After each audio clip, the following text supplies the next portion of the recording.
NU banyak tersinggung. Karena kiai-kiai NU sering tidak diajak bicara, diajak berembuk oleh tokoh-tokoh yang non-NU.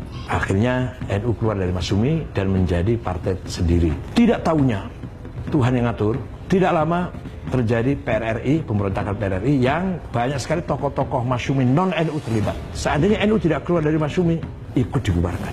Padahal waktu keluarnya NU dari Masyumi bukan karena mengetahui akan ada pemberontakan, tidak. Tapi itulah tangan Tuhan yang ikut campur, menggerakkan hati para ulama NU agar keluar dari Masyumi. Ya sebetulnya hubungan itu tidak berjalan mulus karena perbedaan latar belakang. Kebanyakan tokoh-tokoh Masyumi adalah berpendidikan barat, menjadi intelektual dan menganggap enteng para ulama NU yang sebetulnya tidak kalah dari mereka.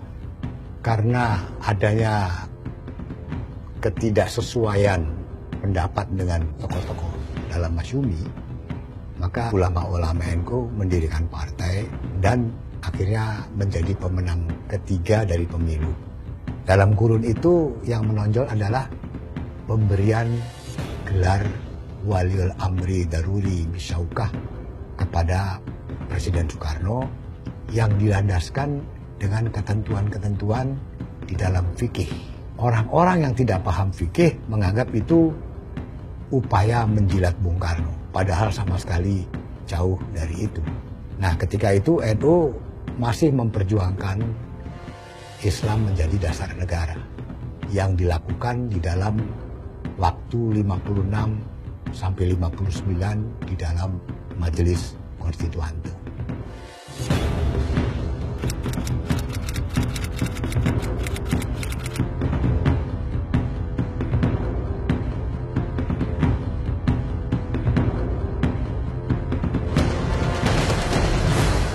Sebetulnya masalah NU dengan PKI itu sudah jauh lebih awal ya.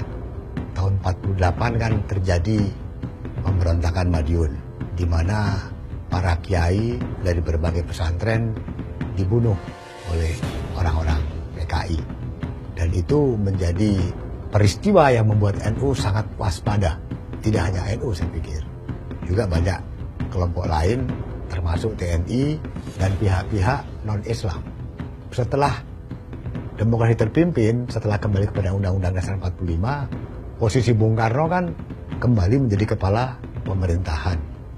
PKI memanfaatkan Bung Karno, dan Bung Karno pun menurut saya terlalu percaya kepada PKI. Dan ini mendapatkan perlawanan dari TNI dan juga dari umat Islam serta kelompok-kelompok lain yang tidak setuju dengan PKI. Dan itu mencapai puncaknya pada tanggal 30 September ketika G30S PKI, maka terjadilah yang kita lihat. Jadi peristiwa 65 itu harus dilihat bahwa itu konteks sejarah dan konteks pemberontakan di Indonesia. Tidak boleh hanya dilihat konteks korban daripada 65 saja.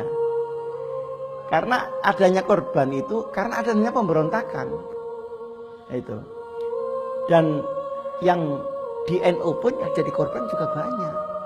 Nah, yang jadi masalah memang adalah keterlibatan sejumlah kawan dari Ansor dalam tindakan kekerasan yang memakan korban sangat banyak.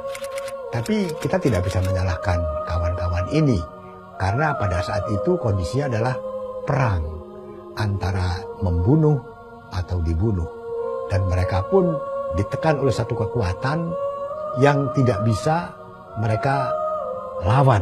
Mereka harus melakukan tindakan kekerasan yang sebetulnya tidak perlu terjadi. Itu bagian dari perjalanan sejarah. Biarlah itu berlalu, bangsa ini biar bersatu.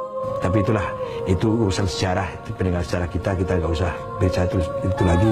Mari kita rekonsiliasi antara sama anak bangsa ini. Nah, kita belajar dari peristiwa itu untuk tidak kita